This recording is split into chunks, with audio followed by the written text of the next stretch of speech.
Well, shalom everybody, welcome back. Thank you so much for joining me. We are going to continue with volume 4 of Rabbi Avigdor Miller's new translation and commentary of the Mesillat Yesharim, The Path of the Just. And we're up to page 49. And the chapter we're in is chapter 22, and it's entitled The Explanation of the Trait of Anava, which is humility. And we're up to part 25, which is entitled Tolerating Insult. And we're looking at the very famous Jewish sage Hillel, who was historically been known as being a man possessing great piety, and probably arguably more so having a huge amount of humility. And so we're going to look at an example here of where he is engaged in a discussion with somebody who's deliberately setting out to insult them and make them angry. And we see how he reacts to this situation. We're going to learn a few little things we can employ to keep our cool and arrive at the best possible result in this type of situation. And chances are many of us have been in many situations in the past like this, and we probably handled it not so well. And if we are alive for much longer, which I hope all of us are, we're going to probably have many more occasions like this arise. So let's learn how we can conduct ourselves in a situation where we're being insulted or being made to feel angry, where people are trying to push our buttons, and how we can exercise our muscles of humility and do the right thing in these situations. So the Mesillat Yesharim itself says, also Hillel, the sages told of his great humility. These are their words: a man should always be humble like Hillel. And this is taken from Tractate Shabbos 30b to 31a. Rabbi Avigdor Miller says, the Gemara tells the story of a man who made a wager that he could make Hillel angry. And this is again taken from the same tractate. He chose an opportune time when Hillel was preparing for Shabbat, and he was washing his head in hot water. It was probably winter time. This man stood in front of Hillel's house and shouted, "Is Hillel around? Is Hillel around?" Remember, Hillel was a Nasi of Yisrael. He was a respected sage of the Sanhedrin, and this man was shouting as if Hillel were a boy. Hillel came to the door and said, "My son, what is it?" The man said, "I have a question to ask you." Hillel thought it was an urgent question of Erev Shabbat, and he said, "What's the question?" And the man said, "Why is it that the feet of Africans are so wide?" Hillel said, "That's a good question, my son. The answer is because they live in sandy places and on swamps, and they have to have a good foothold, so they developed wide feet in order to sink into the sands and into the muddy fields." Then Hillel went back and resumed washing, and again the man shouted, "Where is Hillel?" Hillel came back out, and again the man asked a question of similar urgency. Again, Hillel praised him for asking a good question and gave him an answer. And this happened 3 times. And each time Hillel came out and said, "My son, you're asking a good question." Then the man said, "I have many questions, but I'm afraid you'll get angry at me." That's a trigger. When someone says, "I'm afraid you'll get angry at me," then even if until then he would have been ashamed to admit he was angry, once the other person suggests that it might be appropriate to be angry, then he'll go and say, "Sure, I'm angry at you." So that was a trick and stratagem the man was using on Hillel. But Hillel said, "My son, I'm sitting down now. I'm going to listen to all of your questions. Go ahead." Okay, so we often encounter people that will deliberately go out of their way for whatever reason. Maybe they have a bet with somebody, like in this scenario, that they will make sure a particular outcome occurs in an exchange with somebody to prove a point. And so they'll adopt all types of tactics. And usually people who actually go on a course of mastering the art of debating, they will learn all types of underhanded ways of making the person that they're engaged in the debate with look like a fool, and therefore bring about more credibility into the subject from their perspective in front of an audience, whether they're right about the topic or not. And therefore this becomes a very dangerous pastime to learn. because what it'll do is it'll enable you to become an influential speaker, which you might think, well, there's nothing wrong with learning to be a really good and influential speaker. And I agree, that's true. But if you are doing it with the primary purpose of overcoming anybody that you are speaking with, regardless of what the topic is, then you are engaging in something which is going to set you up for a lot of long-term situations that aren't going to please Hashem. Let me tell you that. Because the idea is that when you are engaged in a discussion or a debate, whether it's in private or in public, heaven forbid, and sometimes we are forced to enter into a public debate. Maybe it's a street preacher we come across or something, and they go out of their way to ask us a question. We have to give an answer. We have to be ready with an answer.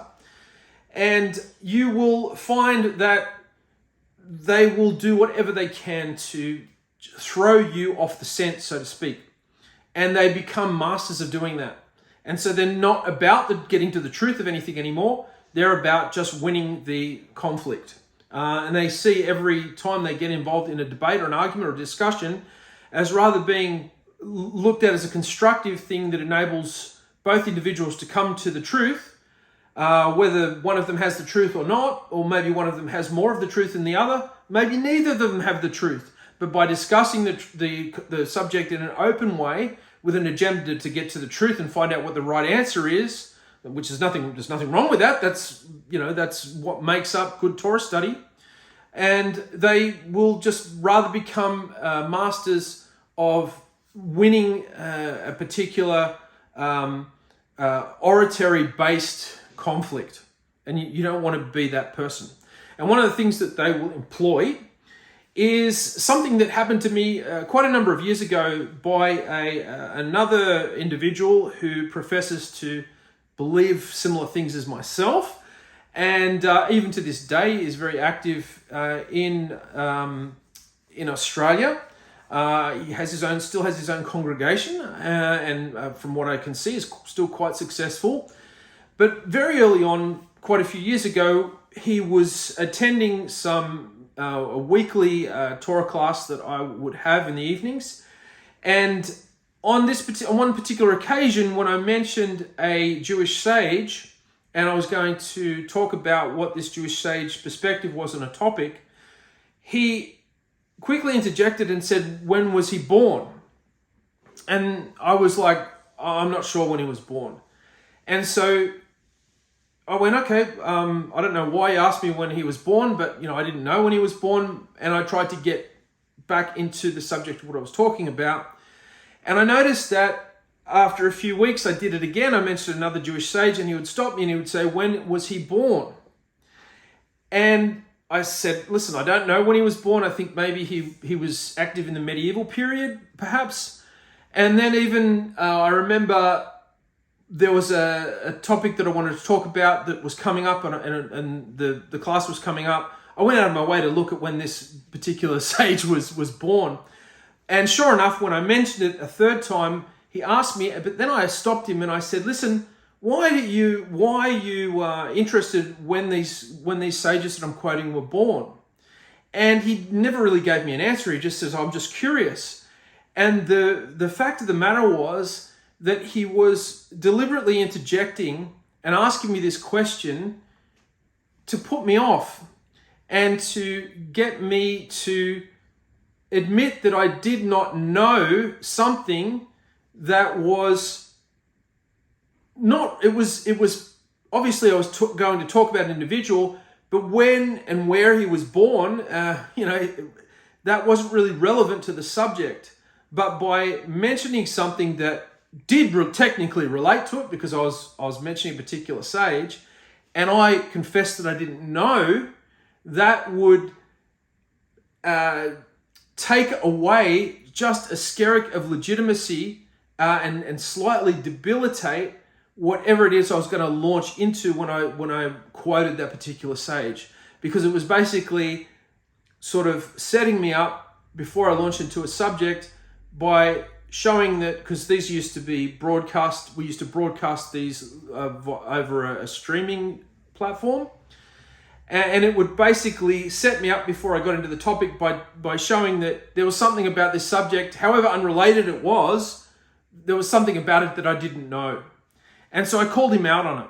I said, listen, by asking me when they're born, which really has nothing to do with what I'm going to quote that they said, it's got to do with the topic that we're looking on, it really has no relevance. So if you're curious as to when they were born, you go and have a look at you go and look up when they're born. But by asking me in the middle of a lecture when they were born, it does nothing except just abruptly stop the lecture and then, exhibit that there's something about what I'm going to be talking about that I don't know, which is the reality with everything that we talk about. We don't know everything about every subject that we discuss, but we want to make sure that we know everything about what's relevant in that particular subject. And so this is a tactic that sometimes people will use. They will interject and they'll ask you a question that's related to the subject, but it has nothing to do with the point of what you're talking about.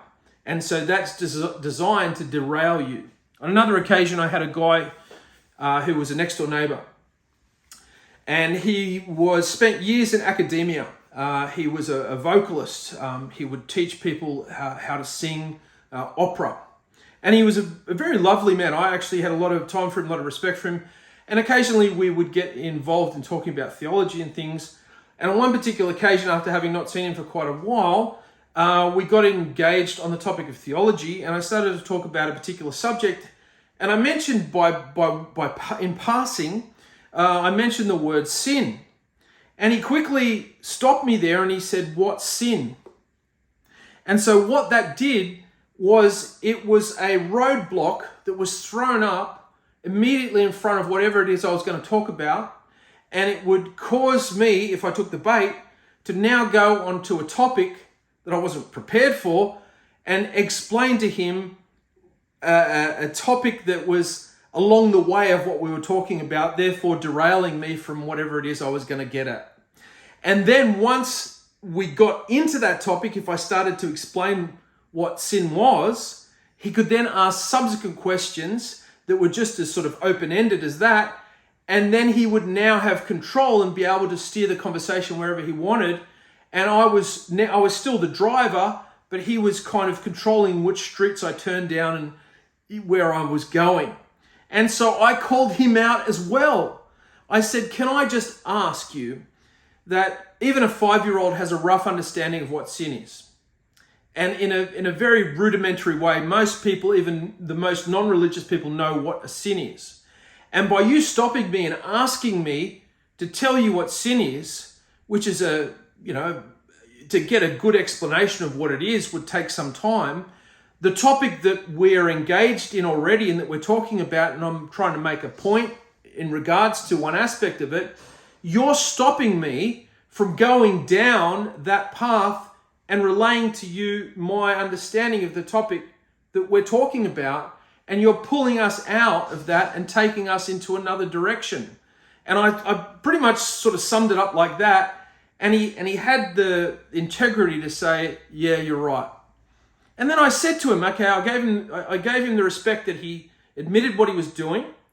But then I said to him, "Don't do that." I said, that's not a good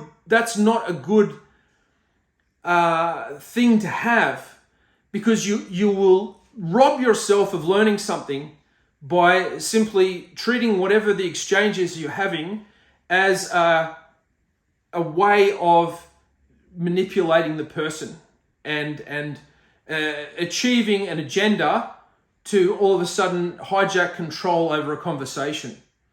To what end? Unless you're having a school debate, where there's points involved, it's of no practical purpose.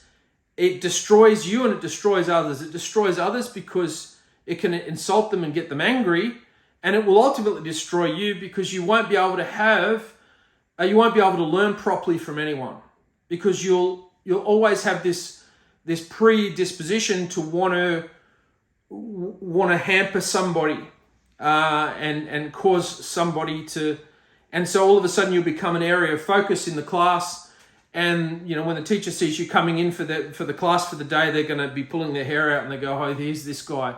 And people get this perverse pleasure out of it, and you're never going to learn. You're never going to learn. You'll go backwards, and it's a very evil and a wicked thing to do. And you come across it all the time in various guises, but you've got to call it out when you see it.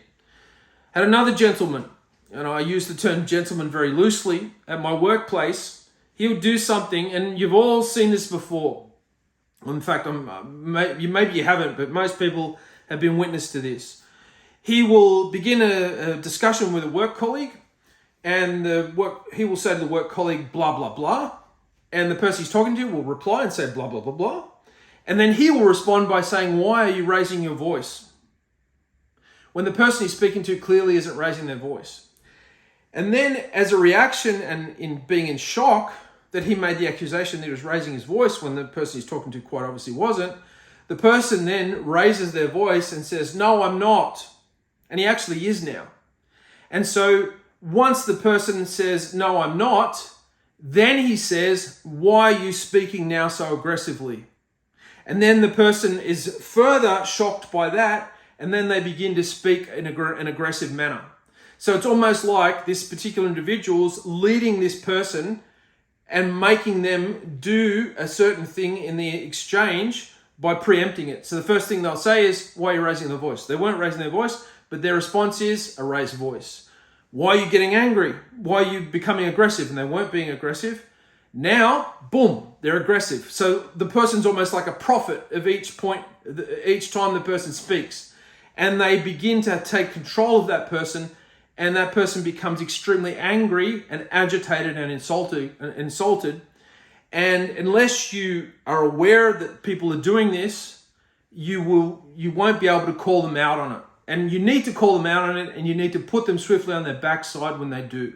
Because, not just because it's wrong, and it can damage other people, but more so, it damages themselves in the long run more than anyone else. They're the ones that are going to be robbed of being able to gain anything constructive ever, because they're more enamored by engaging in wordplays and silliness, essentially, is all it is. So let's have a look and see what happens in this exchange with Hillel and this man that has a wager placed on Hillel against Hillel that he can get him angry. And the man said, if you are Hillel, then I must tell you, there shouldn't be many people like you in the world. And Hillel said, why, my son? And the man said, because of you, I lost hundreds of dollars on my wager. To this Hillel replied, my son, it pays to lose many hundreds of dollars that there should be a Hillel who doesn't get angry. In other words, it's important that people should have a model from whom to learn. So this guy was just concerned about winning the bet. But on a practical level, if there was nobody in the world that could avoid becoming angry and be lured into being insulted by people who are clever and deliberately get a lot of joy and perverse pleasure out of insulting somebody, and in Australia we call it getting a rise out of somebody. Geeing somebody up is another expression in Australia. And people, they get a chuckle out of it. They find it amusing when they're actually deliberately causing somebody to lose their temper. And this is it's a really perverse form of sin. Why would you go out of your way to make somebody's blood pressure go up and lose their temper? What sort of perverse pleasure are you familiar with that this is your modus operandi? It says a lot about you and about where you are holding spiritually, which is in a very low place potentially if that's you. Hillel was a model for the whole world, and this was considered one of the chief praises of this great man. He was a very great man in every respect, and still his humility is praised.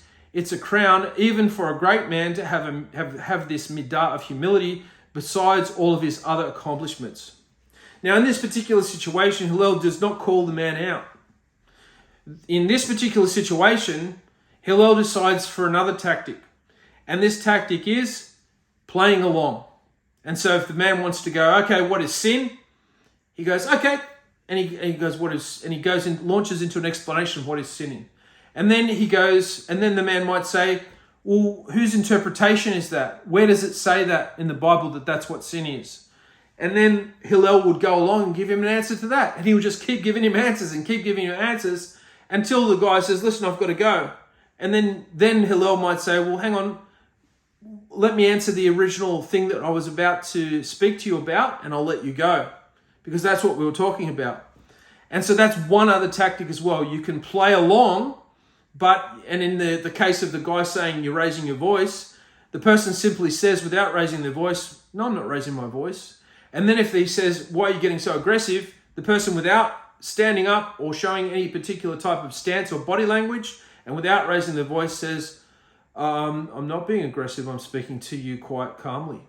And if they maintain it, that's an option too. If you've got the time to do that, you can just completely continue to play along and do not react negatively to anything that they're saying and keep on track no matter what they say. So that's a very interesting subject, a lot of things to take home from that and to think about.